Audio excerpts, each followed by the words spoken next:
Barak Yahawah, Bahashem Yahawashi, Bahashem Qadash. Welcome to another live lesson. The name of this one is Ezekiel chapter 37.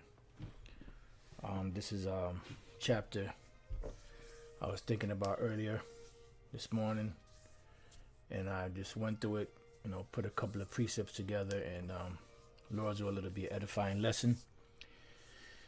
Ezekiel 37 chapter is a very important chapter in the ministry because it speaks about, the low state, the dead state that we've been in for a long period of time.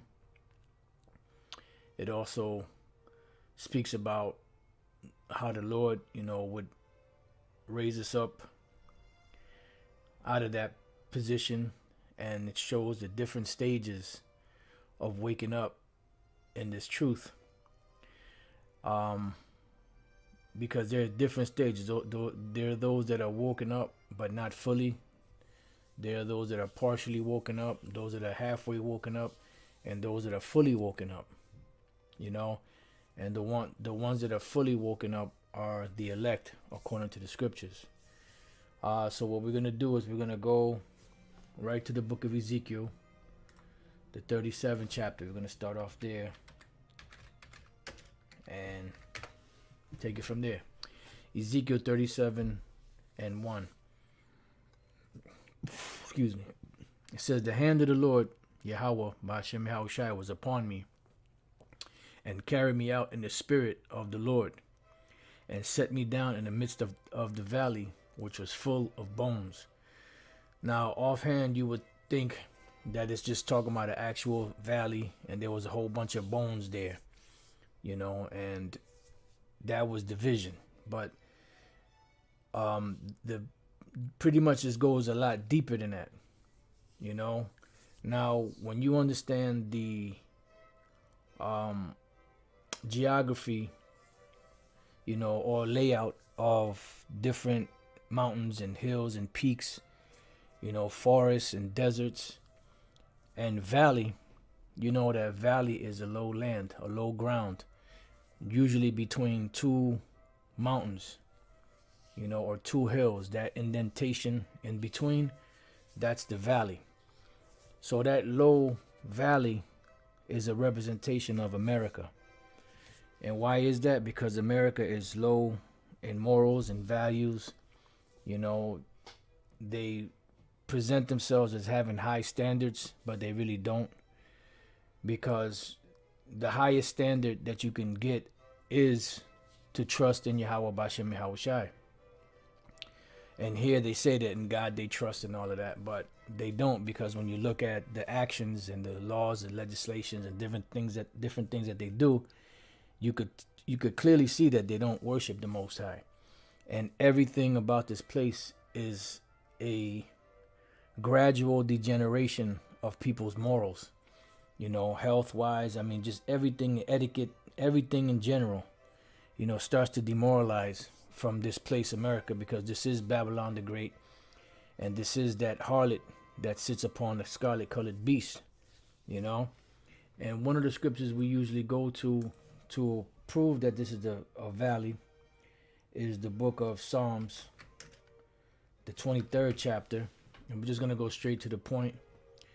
And that would be in the 4th verse. It says, yea, though I walk through the valley of the shadow of death. The valley of the shadow of death is a place where death is lurking everywhere. And this happens to be one of the curses that the Lord put upon us as a nation. And this is why you have drive-by shootings. This is why you have, so-called innocent bystanders. This is why you have, so-called stray bullets, going into people's houses, killing babies, killing, just killing different individuals, And this is why you see death lurking at every corner, because this is a part of the curses that would fall upon us in these last days, especially in these last days. This happened in many different captivities, but especially here in America. This is Deuteronomy 28 and 64. I'm sorry, I'm going to go to the 65th verse just to get to the point. And among those nations shalt thou find no ease, neither shall the sole of thy foot have rest, but the Lord shall give thee there a trembling heart and failing of eyes and sorrow of mind. And you see that, you know, because you never know if you're going to get up the next day. You never know if you're going to make it through the day. You don't know if the cops are going to come harass you. You know, just a whole plethora of things that happen. It says, and thy life shall hang in doubt before thee, and thou shalt fear day and night, and shall have none assurance of thy life. You know, it's not guaranteed. That's why, you know, we say Lord's will do this or do that. It says in the morning, meaning when you wake up, thou shalt say with the Most High were even. So in the morning when we get up, we say Lord's will, we make it to the evening. And at even thou shalt say with the Most High were morning. So in the evening time when we get home, you know, we pray to the Lord, you know, Lord's will, we make it to the morning. So the fear of thine heart wherewith thou shalt fear, and for the sight of thine eyes which thou shalt see. And this is part of the hardcore curses. So when King David said, yea, though I walk through the valley of the shadow of death, this is a shadow of death, and it's a low land, it's an immoral land, and it's a valley, a low land. It says, I will fear no evil, for thou art with me, thy rod and thy staff, they comfort me, which is this truth, right? So going back to Ezekiel, right, the bones part represents the nation of Israel, which we're going to get to that. You know, we're going to get to that a little further, you know, into the lesson. So it says, and caused me to pass by them round about. Now he actually saw Jake in the condition that they're in, and when Ezekiel passed by, meaning he would be in the midst of these dry bones, teaching these dry bones, as well as the prophets. And behold, there were very many in the open valley, and lo, they were very dry. All right. So let's go from there. These bones that were in this valley that the prophet Ezekiel walked amongst, you know, which is a representation of the prophets, you know, walking in the midst of Israel, and they were very dry. All right. So let's find out why they were very dry. Let's first go to the book of Psalms 106 and 43. Many times did he deliver them, but they provoked him with their counsels and were brought low for their iniquity. And when you're brought low, it comes to a point where the Lord brought us so low that we forgot who we were. Because as it says in Jeremiah 2, we forsook the living waters, you know, and hewed us out cisterns, broken cisterns that can hold no water. Now let's go from there to Proverbs 21 and 16. It says, the man that wandereth out of the way of understanding, which is this truth, shall remain in the congregation of the dead. And this is why they were very dry. And they were known as the valley of the dry bones. You know, they're pretty much like the walking dead. You know, they have life in them. They walk, you know. But as far as the understanding is concerned, they're dead mentally, spiritually. All right. So now let's go from there to the book of Revelation 11. And this is why all of these precepts, they all link together. Revelation 11 and 8. And their dead bodies, meaning the Israelites, not physically dead, but spiritually dead, shall lie in the street of the great city. And what is this great city? America. You know, and all throughout America, Jake was here. You know, you had all it's not a coincidence that all of the tribes are here now, and that all of the tribes came here, you know, to this country, which spiritually is called Sodom and Egypt. You know why it's called Sodom? Because of the alphabet people, and Egypt, because this is the, you know, another hardcore iron furnace captivity that our people endured. You know, some went through it harder than others, but nevertheless, we all went through it. It says, where also our Lord was crucified, because here they crossed out Yahawashi. Now I'm going to leave Revelation 11 because we're going to come back to that a little later in the lesson. So now let's go from there to the book of Romans, chapter 4, just to get an idea of these dry bones in the valley. Romans 4:17, as it is written, I have made thee a father of many nations. This is the Most High speaking to Abraham. Before him whom he believed, even the Most High who quickeneth the dead. See, the Lord who quickeneth the dead. To quicken something means to make it alive. It says, and calleth those things which be not as though they were. You know, and that's why they were very dry. And the Lord had to cause something to happen for them to become alive once again. Now let's go from there to the last precept on this particular issue here. Let's go to Ephesians 2:1. And you hath he quickened who were dead in trespasses and sins. So this is what causes us to be in that dry, dead state. And the Lord quickened us. And this is why the scripture said that we must be renewed in the spirit of our minds. It says, wherein in time past you walked according to the course of this world. See, according to the prince of the power of the air, the spirit that now worketh in the children of disobedience. And pretty much we became the children of disobedience at one time, because the actual children of disobedience is Esau, the Edomites. But that title passed on to us because we became so rebellious that we became the children of disobedience. It says, among whom also we all had our conversation in times past in the lust of our flesh, fulfilling the desires of the flesh and of the mind, and were by nature the children of wrath, even as others.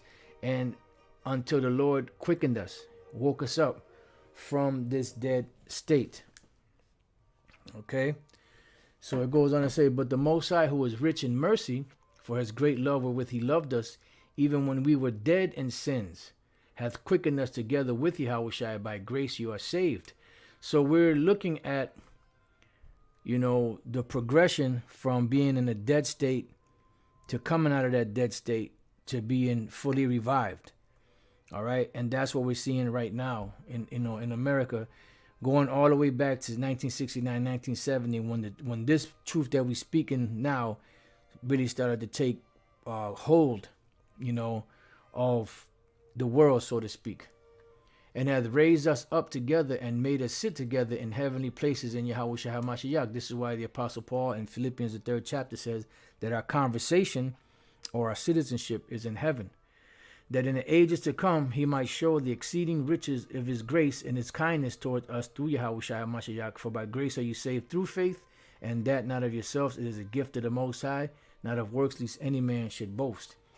It says, for we are his workmanship, created in Yahawashi HaMashiach unto good works, which the Most High hath before ordained that we should walk in them. Yeah, because that's what's going to lead to eternal life, you know, bringing us out of that dead state. So now let's go back to Ezekiel 37, and let's go to the 3rd verse now, because it said they were very dry, meaning they were extremely gone. And you see that with Jake today. You still have some Jakes out there that are very dry. You try to talk to them and it's like talking to a brick wall. You probably get more out of a brick wall, you know, than talking to Jake out here. So it says, and he said unto me, son of man, can these bones live? It says, and I answered, O Lord power, thou knowest, because they were so dry that he was like, the Lord was asking, can they live? And this shows you the power of the Most High. He's able to take that away, put us in a deep sleep, you know, and able to pull that deep sleep off and fully wake us up, you know. And that's, you know, that's amazing. It says again, he said unto me, prophesy upon these bones. And that's what our job is to prophesy upon these bones. Because there's going to be a 2-part judgment. The judgment is going to be the salvation for the elect of the nation of Israel, and destruction to the 2/3 Esau and the other nations. So it's a 2-part judgment. And our job is to teach and prophesy these words upon the bones, which the bones represent the nation of Israel. All right. It says, and say unto them, O ye dry bones, hear the word of the Lord. And that's why when we read Ezekiel the 2nd chapter and Ezekiel the 3rd chapter, when the Lord said to eat this roll and go and teach the children of Israel, whether they will hear or whether they will forbear. If they hear, the Lord gave them the ears to hear, and they will be converted and be healed. And if they don't hear, or if they forbear, the Lord closed their ears so that they wouldn't accept, so that they wouldn't be healed. All right. It says, thus saith the Lord power unto these bones. Behold, I will cause breath to enter into you, and you shall live. So what is this breath? This breath is the pure understanding of this truth. Let's go from there to the book of Genesis, chapter 2, and verse 7. It says, and the Lord power formed man of the dust of the ground. And this is why Adam's name is Adam, because the word Adam comes from the word ground, which is Adama, you know, and the richest, deepest soil on the earth is what? Dark brown. You know, it don't make no sense that the Most High would be a so-called white man and his son would be so-called white man when the skin tone of and the whole makeup of Esau is so weak. But that goes into something else. But this is the point. It says, and breathed into his nostrils the breath of life. Why? Because he quickened Adam. And there's other precepts that say that. He quickened Adam. He brought him out of, because when everything was created, everybody was on the same level. Man was on upright on 2 feet, but they were still on the level of the beast until the Lord breathed into Adam his nostril the breath of life and gave them power and authority and dominion over everything else. It says, and man became a living soul. Why? Because he was no longer in that dead state. So you got to look at Jake out here in the world, these dry bones, as nothing more than beasts that have no understanding, until the Lord opens up that understanding to them to be able to see. And that is what separates, you know, the elect from the non-elect of the nation of Israel. So let's go from there. Let's go to the book of Sirach. Let's go to Sirach, or Ecclesiasticus, chapter 17. We're going to jump around a little bit. I'm going to read the first verse. It said, the Lord created man of the earth and turned him into it again. Right? Verse 5. They received the use of the 5 operations of the Lord. You know, you could see, smell, taste, touch, hear. Right? And in the 6th place, he imparted to them understanding, which is where? In the mind. And that's what made Adam a living soul. The understanding of the mind. It says, and in the seventh, speech. And now we're able to speak. Right? An interpreter of the cogitations there, to be able to interpret the things that go on in the mind. It says, counsel in the tongue and eyes, ears and a heart gave he them to understand. So that's how Adam became a living soul. And this is how the dry bones in the valley will get breath into them to be able to wake up out of that dead state. Withal, he filled them with the knowledge of understanding and showed them good and evil. Because we have to know both sides of the tree in order to be a perfect judge. And this is why in the kingdom of heaven, we will all be changed. Our minds will be changed. The law, statutes, and commandments will be put into our minds. And we already have the knowledge of evil, because this is what we were brought up in this evil world. And there's not a better teacher of evil than America. You know, the Most High is the one that created evil. And America, Babylon the Great, personifies evil. You know? And people think it's, and the thing is, they present it in such a deceptive way that people think it's okay. You know? Because that's how the devil, you know, operates. That's how he comes. He don't come, with all that rah-rah. You know? He comes deceptive. He comes subtle. Like that serpent in the garden. So going back to Ezekiel 37, now we're going to go to the 6th verse. And I will lay sinews upon you. Now, what is sinews? Sinews are ligaments, a different, as they call it, fibrous substance that holds bones together. You know, the tendons and all that, everything that holds the bones and everything together.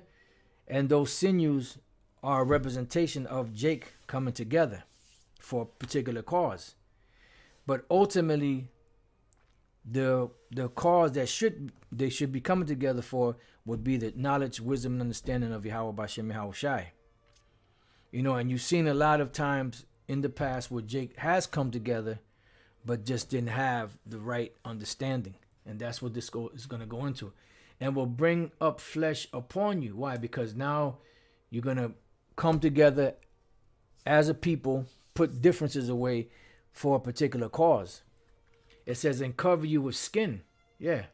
And put breath in you, and you shall live, and you shall know that I am the Lord. Yeah. So ultimately, this is what is going to bring the tabernacles of David back together. Is that breath. It's not just knowing that you're an Israelite. It's the whole package. Right? So let's go from there real quick. Let's go to Genesis, the 29th chapter, just to deal on the bone issue. Genesis 29 and 13. It says, and it came to pass, and there's many scriptures you could go to. This is just one. And it came to pass when Laban heard the tidings of Jacob, his sister's son, that he ran to meet him and embraced him and kissed him and brought him to his house. And he told Laban all these things. And Laban said to him, surely thou art my bone and my flesh. And he abode with him a space of a month. So pretty much that's what the bones represent. It represents kin. And when you read further down in Ezekiel 37, it explains to you what those bones represent. All right. So it goes on to say in Ezekiel 37 and 7, so I prophesied as I was commanded, and as I prophesied, there was a noise. And this noise happened, around that time period when Elder Albert Bivens was on the scene. Because remember, everybody says 1969, 1970, but Elder Albert Bivens was teaching way before that, And you had Jake coming together under particular things, especially like in the 60s and the 70s. They were coming together with the so-called Black Power movements, with the so-called, Native American Indian movements, the so-called Latino movements. They were coming together as a people, right? It says, and that's what the noise was, that tumult. And behold, a shaking. Yeah, because, it was like, that kind of shook Jake up, because prior to that, Jake wasn't really unifying. They were pretty much, it's just whatever, every man for himself. But those so-called revolutionary times or awakening times, as to give a certain attention to the injustices that were being done. It wasn't just being done to one or two people at random. It was just being done to all of Jake in general. So they recognized a problem. They got together to see if they could find a solution. Now, some of the leaders, the leaderships, they were compromised. They were brought in there, to start shit, But the thing is, regardless, this is all prophecy. Some of the leaders were sincere, but they were just lost. And some of them were just bought and paid for. Some of them started off noble and became corrupted. But whatever the case is, they started coming together and bringing other, Jakes together. Right? It says, and the bones came together, bone to his bone. Say it loud. I'm black and I'm proud, And it's like that started a movement among Judah, among the other tribes, the so-called Puerto Ricans, the so-called Mexicans, so-called Native American Indians. It started a movement of unity, and they even intermingled among each other. You even had Judah and Ephraim and Issachar that will come together in certain ventures. Ephraim, Issachar and them, they patterned their the movement that they were in according to what Judah had already established through the so-called Black Panthers. So there was a unity, right? But it says, and when I beheld, the sinews and the flesh came up upon them. Yeah. So they started to awaken. They started to stand up for themselves. They started to find some type of identity or identifying the same problems with each other. It says, and the skin covered them above, but there was no breath in them because they were looking to try to better their situation by rising from within, so-called coming together, trying to pool their money together, trying to, certain ones of them were trying to run for Congress or whatever the case is, trying to get in there to change, things from within, but not understanding that the reason why this was happening was because of the curses that we suffer. And this is what most Jakes don't understand. They don't understand about the curses. They don't understand that why is it every time I try to do something positive, I always get knocked down, because the Most High is doing that. When we read the book of Haggai, I believe it's the first chapter, the Lord said you're gonna make money, but you're gonna put it into a bag with holes because I'm gonna blow upon it. And that's what happens. So for a long time, Jake wasn't really getting anywhere. And they did not understand or recognize that the reason why is because they're Israelites and because they were under curses. So that's why I said that there was no breath in them. They had for some of them that was sincere, they had a noble idea, but, they still were lost. It says, then said he unto me, prophesy unto the wind, prophesy, son of man, and say to the wind, thus saith the Lord, O power, come from the four winds, O breath, and breathe upon these slain, that they may live. And that's exactly what happened. And then the Lord magnified it and sped it up when it came down time for the so-called internet to be created. But prior to that, it was all the street ministry, word of mouth. People were waking up, and it's no coincidence that it started in Harlem, because Harlem in New York is, spiritually Jerusalem. So let's get a couple of precepts on that. Let's go to the book of Romans, chapter 10 and verse 18. It says, but I say, have they not heard? Yes, verily, their sound went into all the earth, and their words unto the ends of the world. Because the words, this spirit, is what's doing the quickening. Matter of fact, let's get that real quick. Let's go to St. John chapter 6, verse 63. And it says, it is the spirit that quickeneth.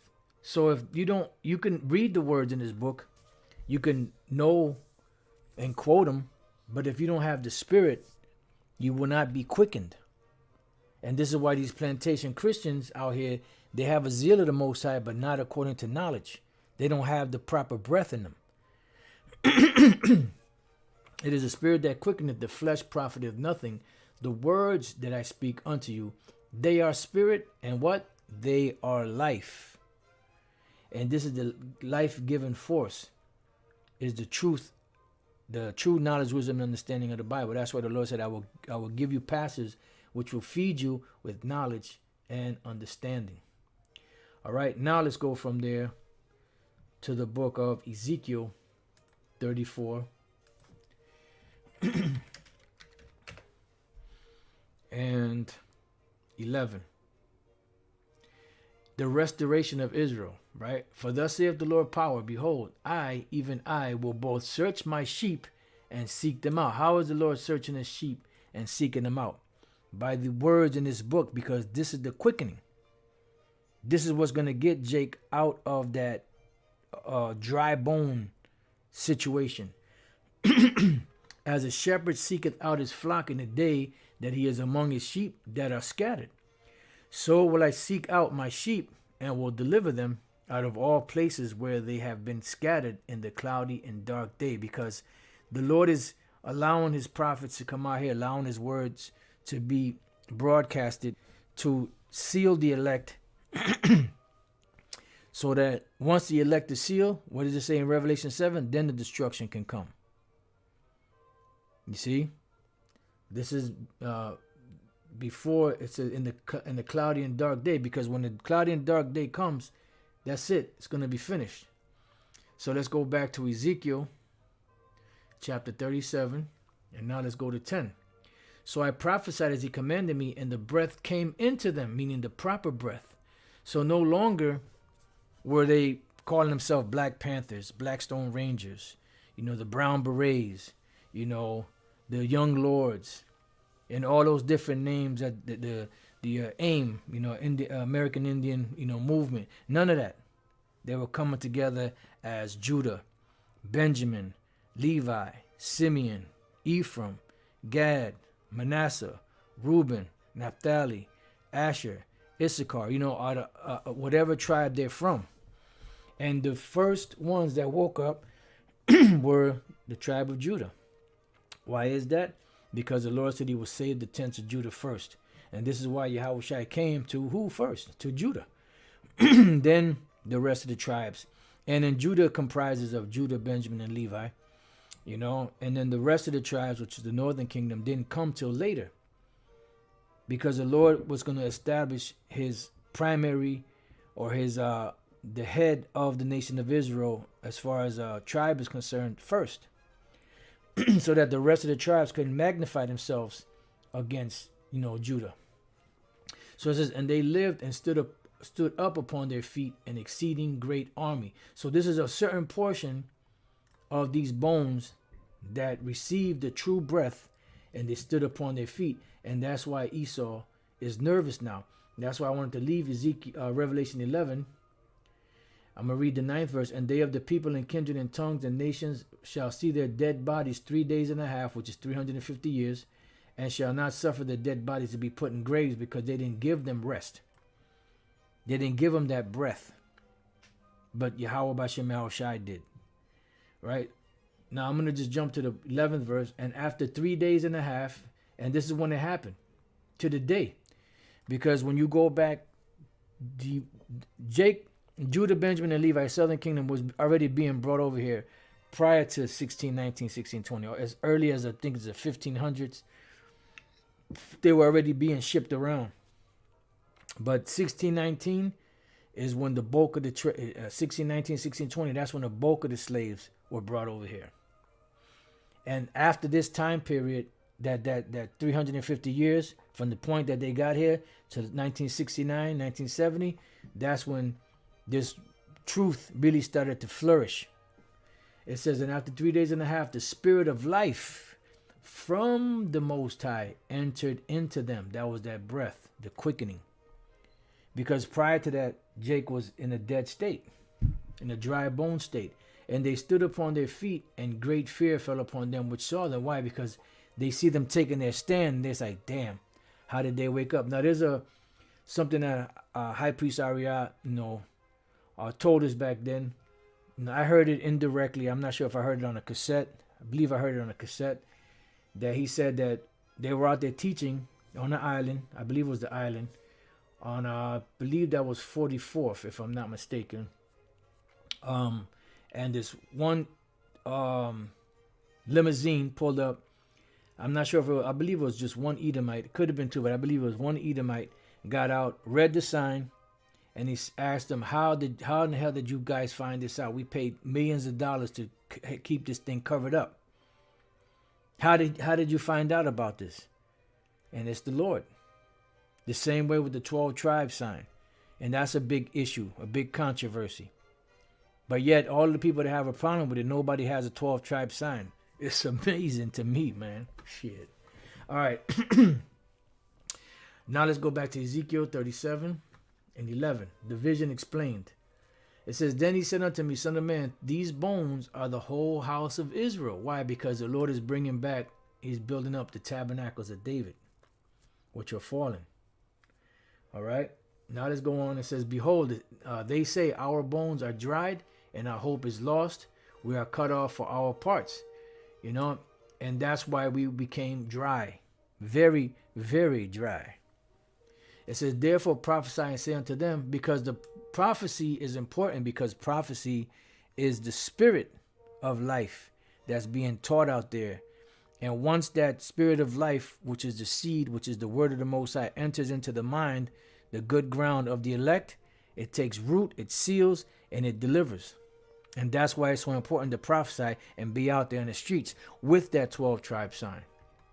Thus saith the Lord power, behold, O my people, I will open your graves. Why? Because the other nations didn't open the graves. We just read about that in Revelation 11. It was easy for them to say, y'all the Israelites, but they weren't going to do that. Because remember, during the time of the Renaissance period, what was there? From the moment Esau took hold on a planet, which was called the Renaissance period or the rebirth, the very first thing they did was what? To deceive the whole world. It says, and cause you to come up out of your graves and bring you into the land of Israel, because this is eventually where we're going to go, to the land of Israel, where we truly belong. But it begins first with the Lord waking us up, peeling back that veil, allowing us to see, bringing us out of that deep slumber to be able to see what's really going on before we can actually get there.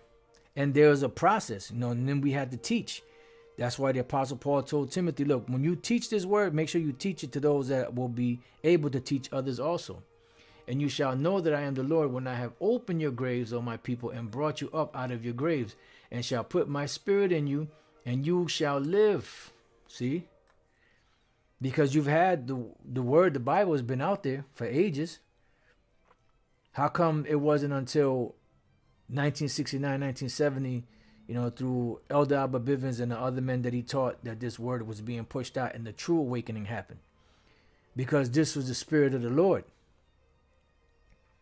See, Jake and their plantation Christianity, what they're teaching, they teaching the master's form of Christianity, which is love everybody, but they don't love you.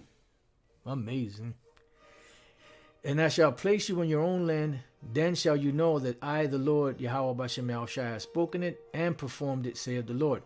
Reunion of Judah and Israel, because if you don't know the history of the 12 tribes being scattered, and you don't know the history of the 12 tribes being separate into two separate nations, then you got to go back and listen and watch and read that history and get acquainted with that history, because that is very important pertaining to prophecy, especially when it comes to this.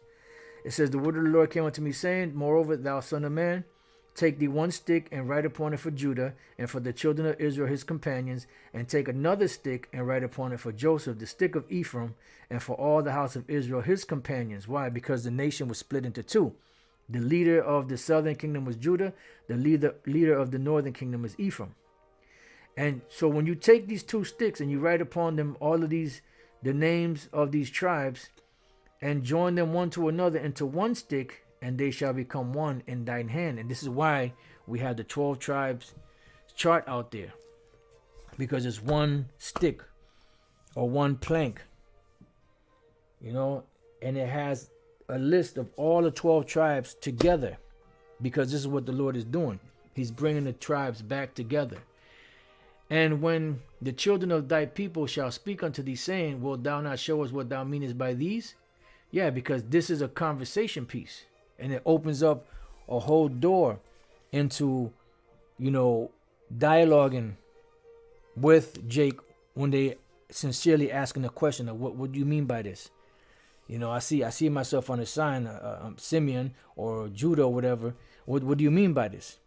And then that opens up the door to be able to speak and teach about that, because that's what it's about. The Lord is bringing back the tribes.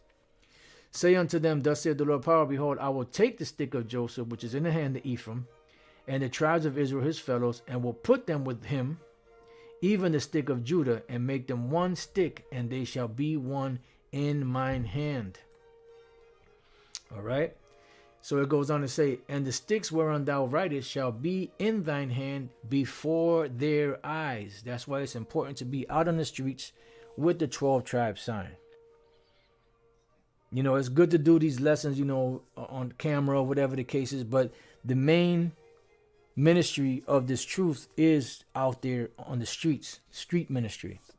That's the main ministry, because that 12 tribe sign has to be there in front of them for them to see it. And it never fails. You always have Jake that'll stop and look at the sign.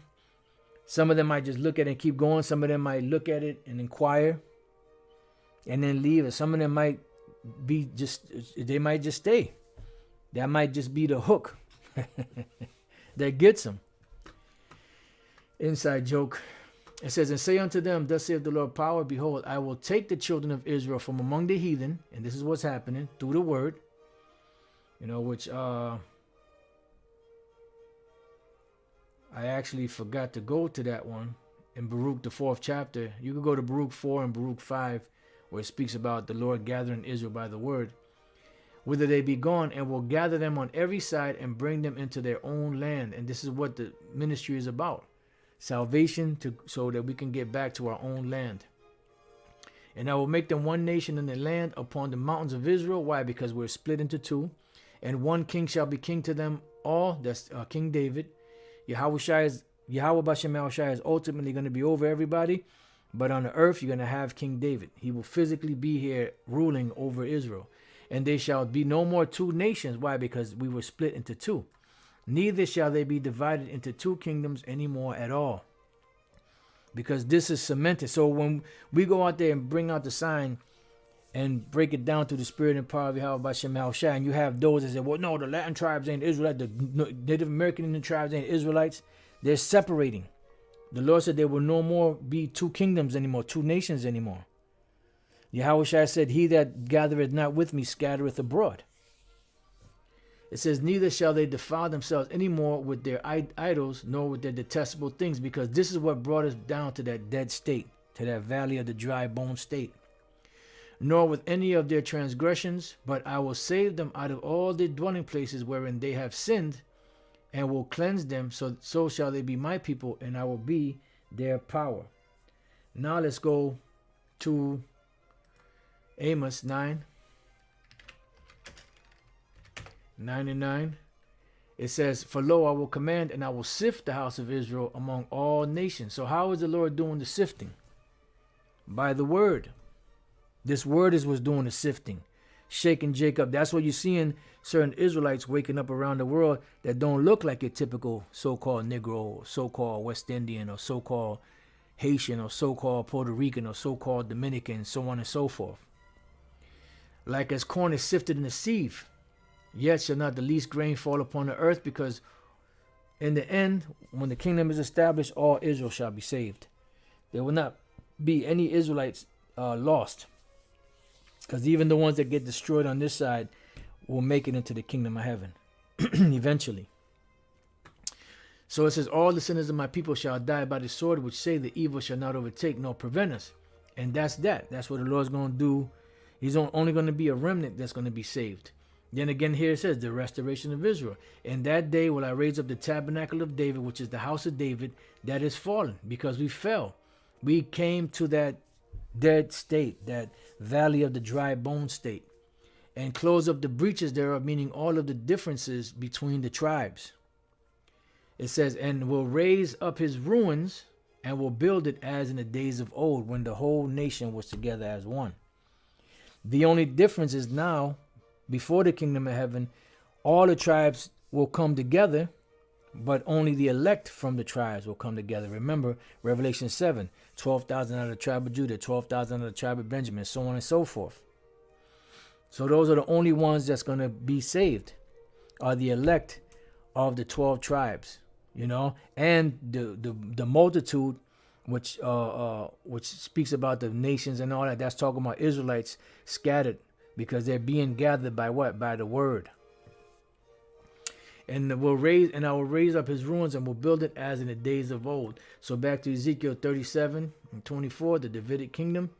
And David my servant shall be king over them, and they shall have one shepherd, because King David will be on the earth physically, to govern over Israel underneath Yahawashi.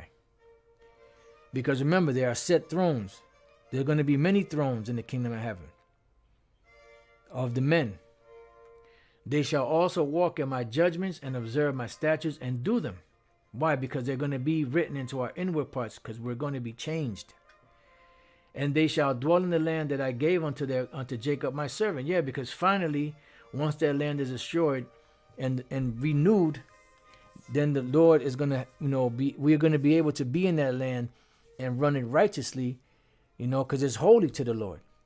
But right now it's defiled, and it's been defiled for a long time. But the Lord is going to clean it up. He's going to clean us up. He's going to set us straight, And we're going to be all right.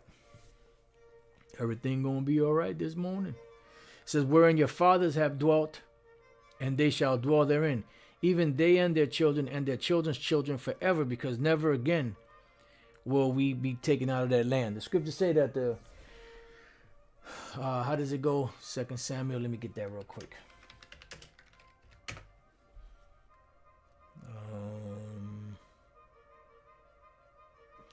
2 Samuel 7:10. Moreover, I will appoint a place for my people, Israel, and will plant them, that they may dwell in a place of their own, and move no more.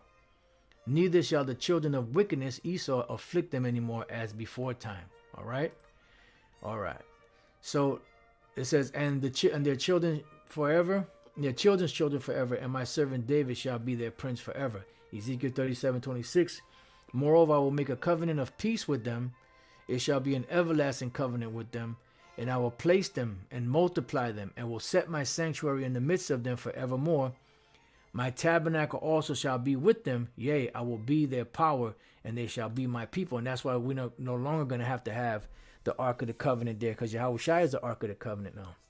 We're not going to have the sanctuary and the temple there. It says in Revelation 21 that there's not going to be a temple there, because the Most High and Yahawashi's presence is there.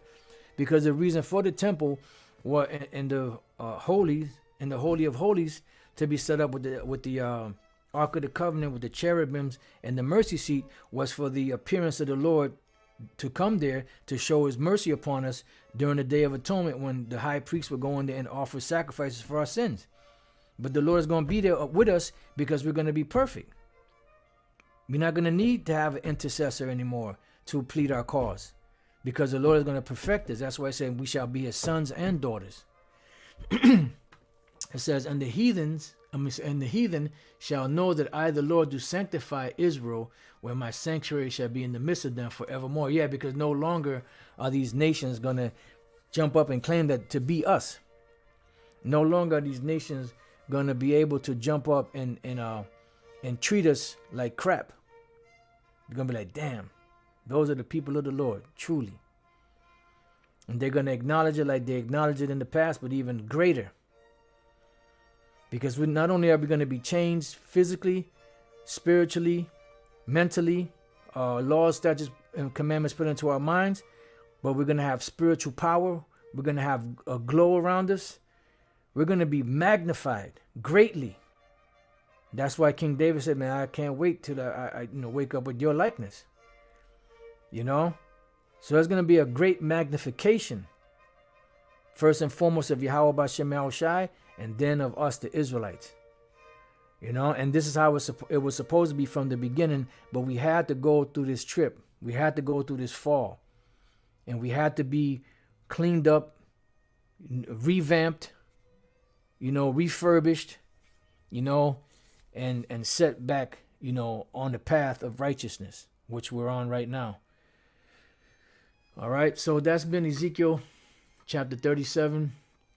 I pray that, this has been edifying, you brothers and your few sisters. And to the next time I say, Shalom.